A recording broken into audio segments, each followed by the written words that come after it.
அகிலம் நியூஸ் நேயர்களுக்கு வணக்கம். இன்றைய நாளுக்கான இரவு நேர பிரதான செய்திகள். முதலில் தலைப்புச் செய்திகள். இலங்கை நிர்வாக சேவையில் நிலவும் வெற்றிடங்கள் அரசு வெளியிட்ட அறிவிப்பு. நள்ளிரவு முதல் குறைக்கப்பட்ட எரிபொருள் விலை, முச்சக்கர வண்டி கட்டணம் தொடர்பில் வெளியான அறிவிப்பு. டெங்கு தொடர்பான தகவல் வழங்க உதவி எண் அறிமுகம்.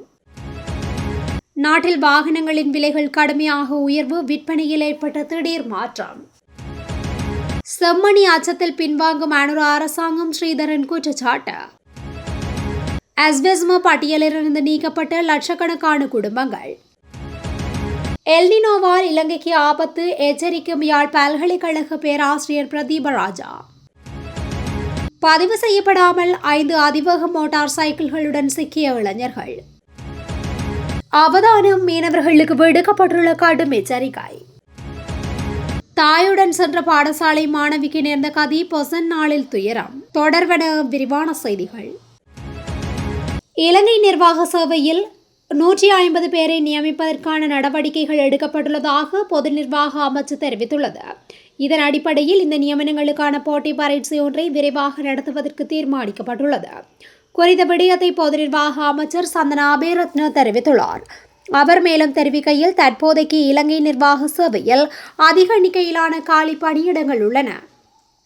அதன் காரணமாக அரசாங்கத்தின் பல்வேறு திணைக்களங்கள் உள்ளிட்ட அலுவலக செயற்பாடுகளில் பெரும் தடங்கல்கள் ஏற்பட்டுள்ளது.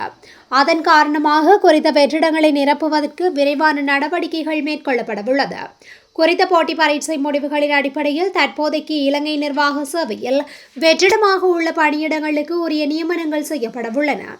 அந்த வகையில் இலங்கை நிர்வாக சேவையில் உதவி செயலாளர் பதவிக்கு 150 புதிய அதிகாரிகளை விரைவில் நியமிக்க நடவடிக்கைகள் எடுக்கப்படவுள்ளது என்று அவர் மேலும் தெரிவித்துள்ளார்.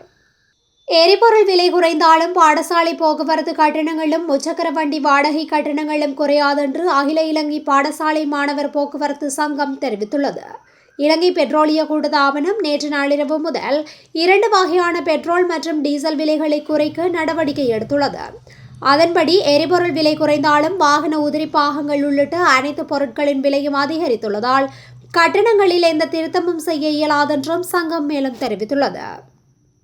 டெங்கு தடுப்பு மற்றும் கட்டுப்பாடு நடவடிக்கைகளை வலுப்படுத்தும் நோக்கில் சுகாதார மற்றும் வெகுஜன ஊடக அமைச்சு டெங்கு செயல்பாட்டு நிலையம் ஒன்றை நிறுவியுள்ளது. இதன் ஒரு பகுதியாக டெங்கு தொடர்பான தகவல்கள் மற்றும் உதவிகளை பொதுமக்கள் பெற்றுக்கொள்வதற்காக 0117966366 என்ற பிரத்யேக உதவி எண் அறிமுகப்படுத்தப்பட்டுள்ளதாக அமைச்சு தெரிவித்துள்ளது. டெங்கு நோய் தொடர்பான தகவல்களை பெறவும், முறைப்பாடுகளை அறிவிக்கவும் மற்றும் தடுப்பு நடவடிக்கைகள் குறித்த விழிப்புணர்வு தகவல்களை அறிந்து கொள்ளவும் இந்த உதவி எண்ணை பயன்படுத்துமாறு பொதுமக்களிடம் கோரிக்கை விடுக்கப்பட்டுள்ளது. இறக்குமதி செய்யப்படும் வாகனங்கள் மீதான கூடுதல் வரியை 50% உயர்த்தும் முடிவை தொடர்ந்து நாட்டில் வாகன விற்பனை குறைந்துள்ளதாக வாகன இறக்குமதியாளர்கள் கூறுகின்றனர். மே 15 அன்று நடைமுறைக்கு வந்த இந்த வரி திருத்தத்தால் வாகனங்களின் விலைகள் கடுமையாக உயர்ந்துள்ளன. புதிய விலைகளை நுகர்வோரால் வாங்க முடியாததே இந்த நிலைக்கு காரணம் என கூறப்பட்டுள்ளது. புதிய வரி திருத்தத்தின்படி முன்பு சுமார் 70 லட்சம் ரூபாய்க்கு விற்கப்பட்ட ஜப்பானிய அல்ட்ரோ காரின் விலை 5 லட்சம் ரூபாய் வரை அதிகரித்து 75 லட்சம் ரூபாவாக உயர்ந்துள்ளது. ஜப்பானிய வாகனங்கள் மட்டுமன்றி இந்திய வாகனங்களின் விலைகளும் அதிகரித்து வருகின்றன. கூடுதல் வரி உயர்வால் ஒரு சிறிய வாகனத்திற்கு கூட நுகர்வோர் கூடுதலாக 50 லட்சம் ரூபாய் வரை செலுத்த வேண்டியுள்ளது என வாகன இறக்குமதியாளர்கள் சுட்டிக்காட்டுகின்றனர். அதிக செலவு காரணமாக புதிய வாகனங்களை இறக்குமதி செய்ய கடன் கடிதங்களை திறக்க இறக்குமதியாளர்கள் தயக்கம் காட்டுவதாகவும் கூறப்படுகின்றது. இது எதிர்காலத்தில் சந்தையில் வாகன பற்றாக்குறை ஏற்படும் அபாயத்தையும் அதிகரித்துள்ளது. அரசாங்கத்தின் இந்த முடிவு வாகன சந்தையில் கடுமையான நிலையற்ற தன்மைக்கு வழிவகுத்துள்ளது. மேலும் நடுத்தர வர்த்தக நுகர்வோருக்கு வாகனம் வாங்குவது ஒரு கனவாகிவிட்டது என்றும் இறக்குமதியாளர்கள் கூறுகின்றனர். யாழ்ப்பாணம் சித்துப்பாத்தி இந்து மயானம் என்பது தமிழ் மக்களின் எலும்புகள் விதைக்கப்பட்டுள்ளன. இனப்படுகொலையின் வாயிலாகவே இன்று உலகுக்கு அடையாளப்படுத்தப்பட்டுள்ளது என இலங்கை தமிழரசு கட்சியின் நாடாளுமன்ற உறுப்பினர் ஸ்ரீதரன் தெரிவித்துள்ளார்.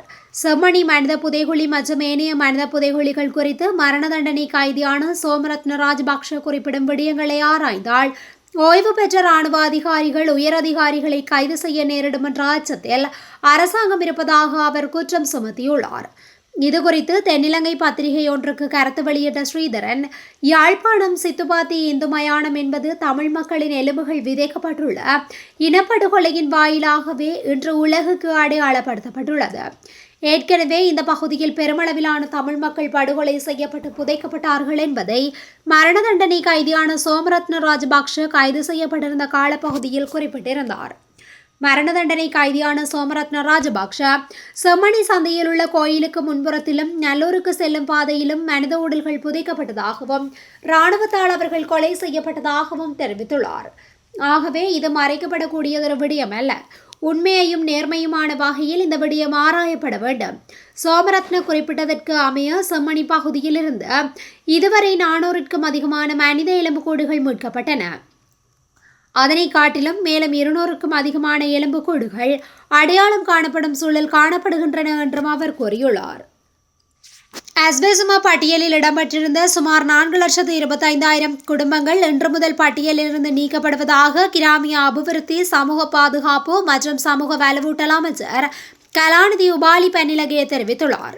2022ஆம் ஆண்டு ஏற்பட்ட பொருளாதார நெருக்கடியை தொடர்ந்து தற்காலிக வறுமை நிலைக்கு தள்ளப்பட்ட குடும்பங்களே இவ்வாறு பட்டியலில் இருந்து நீக்கப்படுவதாக அவர் குறிப்பிட்டுள்ளார். விளிம்பு நிலை குழுவினர் என வகைப்படுத்தப்பட்ட குடும்பங்களே இவ்வாறு பட்டியலில் இருந்து நீக்கப்பட்டுள்ளனர்.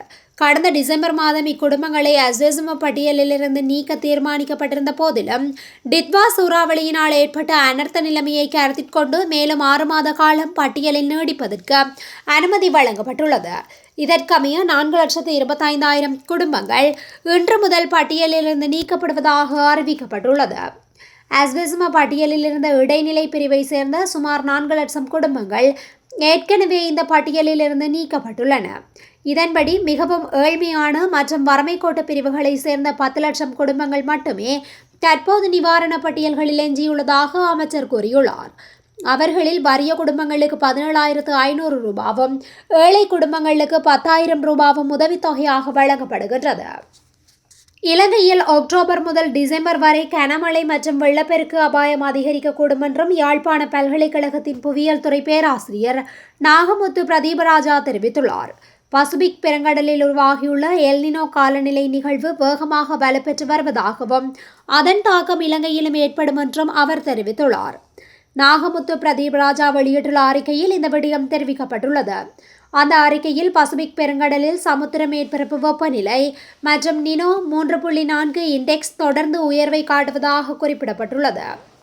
ஹோமாகம பிரதேச குற்றப்புலனாய்வு பிரிவின் அதிகாரிகள் நடத்திய சோதனையின் போது பதிவு செய்யப்படாத 5 அதிவேக மோட்டார் சைக்கிள்களை வைத்திருந்ததற்காக 25 வயது சந்தேக நபர் ஒருவர் கைது செய்யப்பட்டுள்ளார். அத்துருகிரிய ஹோஹந்தராவில் கிடைத்த ரகசிய தகவலின் அடிப்படையில் இந்த கைது நடவடிக்கை மேற்கொள்ளப்பட்டதாக காவல்துறையினர் தெரிவித்துள்ளனர். இந்த நடவடிக்கையின் போது 5 அதிவேக மோட்டார் சைக்கிள்களையும் அவற்றில் 2 மோட்டார் சைக்கிள்களில் பொருத்தப்பட்டிருந்த 2 போலி வாகன இலக்க தகடுகளையும் அதிகாரிகள் பறிமுதல் செய்தனர். சந்தேக நபரும் பறிமுதல் செய்யப்பட்ட மோட்டார் சைக்கிள்களும் மேலதிக விசாரணைகளுக்காக அத்துருகிரிய காவல்துறையினரிடம் ஒப்படைக்கப்பட்டுள்ளது.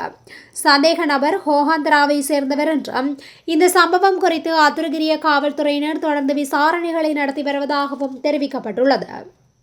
யாழ்ப்பாணம் காங்கேசன்துறை முதல் மன்னார், கொழும்பு, காலி மற்றும் ஹம்பாந்தோட்டை முதல் பொத்துவில் வரையிலான கடற்பகுதிகளுக்கு வளிமண்டலவியல் திணைக்களம் எச்சரிக்கை விடுத்துள்ளது. அதன்படி காங்கேசன்துறை முதல் மன்னார், கொழும்பு, காலி மற்றும் ஹம்பாந்தோட்டை முதல் பொத்துவில் வரையிலான கடலோர பகுதிகளில் காற்றின் வேகம் அவ்வப்போது மணிக்கு 50 தொடக்கம் 60 கிலோமீட்டர் வரை அதிகரிக்கும் என்றும் கடற்பகுதிகள் அவ்வப்போது கொந்தளிப்பாக மாறக்கூடும் என்றும் அந்த அறிவிப்பில் கூறப்பட்டுள்ளது. கொழும்பு, காலி மற்றும் ஹம்பாந்தோட்டை வழியாக ஸ்லாபம் முதல் பொத்துவில் வரையிலான கடலோர பகுதிகளில் கடல் மட்டம் சுமார் 2 தொடக்கம் 3 மீட்டர் வரை உயரக்கூடும் வாய்ப்புள்ளது. எனவே மீன்பிடி மற்றும் கடற்படை சமூகத்தினர் இது தொடர்பாக விழிப்புடன் இருக்குமாறும் வளிமண்டலவியல் திணைக்களத்தால் வெளியிடப்படும் ஆலோசனைகளுக்கு எச்சரிக்கையாக இருக்குமாறும் கேட்டுக்கொள்ளப்பட்டுள்ளது. குருநாகல் பிரதேசத்தில் வெள்ளைக்கோட்டில் சென்ற தாய் மற்றும் மகள் மீது தனியார் பேருந்து மோதியதில் மகள் உயிரிழந்துள்ளதுடன் தாய் காயமடைந்துள்ளார். இந்த சம்பவத்தில் குருநாகல் தம்புள்ள பிரதான வீதியில் மெல்ஸ்ரீபுர கரந்தகொள்ள பகுதியில் நேற்று இடம்பெற்றுள்ளது. பொசன் போயா தினத்தை முன்னிட்டு ஏற்பாடு செய்யப்பட்டிருந்த ஐஸ்கிரீம் தன்சல் நிலையத்திற்கு செல்வதற்காக வீதியை கடக்க முயன்ற போதே இந்த விபத்து இடம்பெற்றுள்ளது. இந்த விபத்தில் உயிரிழந்தவர் குருநாகல் நகரில் உள்ள பாடசாலை ஒன்றில் கல்வி கற்கும் மாணவி என தெரியவந்துள்ளது. இவர்கள் இப்பாகமுவ கிரந்திகல்ல பிரதேசத்தை சேர்ந்தவர்களாகும். உயிரிழந்த மாணவியின் தந்தை பாடசாலை ஆசிரியர் என தெரிவிக்கப்படுகின்றது. தந்தையும் தாயும் மகளும் தங்களுக்கு சொந்தமான காரில் பொசன் தன்சல் பெற சென்று கொண்டிருந்த போதே இந்த விபத்து இடம்பெற்றுள்ளது. பொசன் போயா தினத்தை முன்னிட்டு குருநாகல் தம்புள்ளை பிரதான வீதியில் நேற்று காலை முதல் அதிக வாகன நெரிசல் காணப்பட்டுள்ளது.